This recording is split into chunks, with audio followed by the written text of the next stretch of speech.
The Run for the Roses, the greatest 2 minutes in sports. These names apply to what is arguably America's most famed horseback riding event, the Kentucky Derby. One of my strongest passions is for horseback riding, as you can see here, and everything to do with horses. For most people, their main awareness of this sport has to do with the Derby. To show you more about my interests, I decided to produce a narrated history of this historic horse race that is so rich in tradition.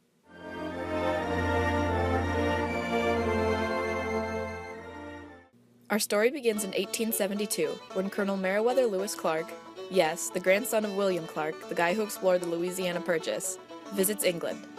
While there, Clark attends the Epsom Derby, an English thoroughbred race that had been run since 1780.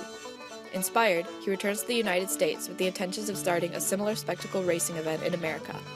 After borrowing some land and money, Clark builds the Louisville Jockey Club racetrack, and the very first Kentucky Derby is run on May 17, 1875. The horse Aristides wins the 1.5-mile race, and a tradition is born.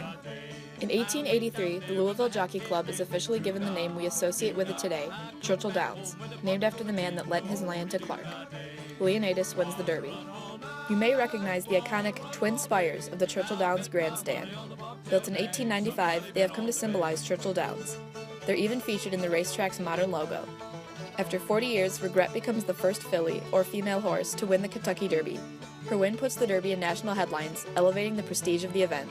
Girl power, am I right? Today we recognize the Triple Crown as the same horse winning the Kentucky Derby, the Preakness Stakes, and the Belmont Stakes. Well, that and the baseball achievement.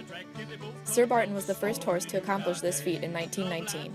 His designation as Triple Crown winner later caused the dates of the three races to be at fixed intervals each year, to allow horses to participate in all three.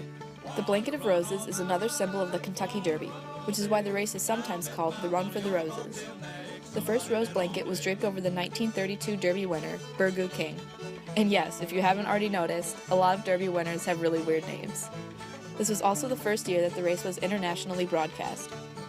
Speaking of broadcasts, the fastest 2 minutes in sports was brought to the small screen for the first time in 1952, when 10 to 15 million viewers watched as Hill Gale clinched the Derby win. In 1970, Diane Crump became the first female jockey to ride in the Kentucky Derby, setting a precedent for future female riders and diversifying the sport. Secretariat, possibly the most famous Derby winner, set what is still today the record for fastest running of the race back in 1973.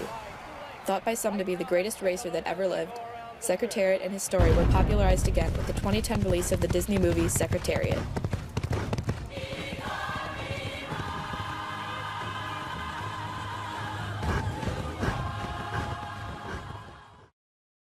To celebrate its rich history and teach about its many traditions, Churchill Downs opened the official Kentucky Derby Museum on its grounds in 1985. I myself had the opportunity to visit it in 2013 on a school trip, and was fascinated by all the displays. Following Secretariat's Triple Crown win, there was a 39-year dry spell, where no horse managed to take the purse in all three races. The spell was broken only recently, when American Pharoah, the horse with the misspelled name, won the Derby and both stakes races to become the most recent Triple Crown champ. Now that we're caught up to the present, all that's left is to look forward to the 143rd running of the Kentucky Derby on May 6th. Call to the post is at 6:34 p.m. Be sure to don a fancy hat and tune in. I hope you enjoyed this video and learned something interesting about the sport of kings.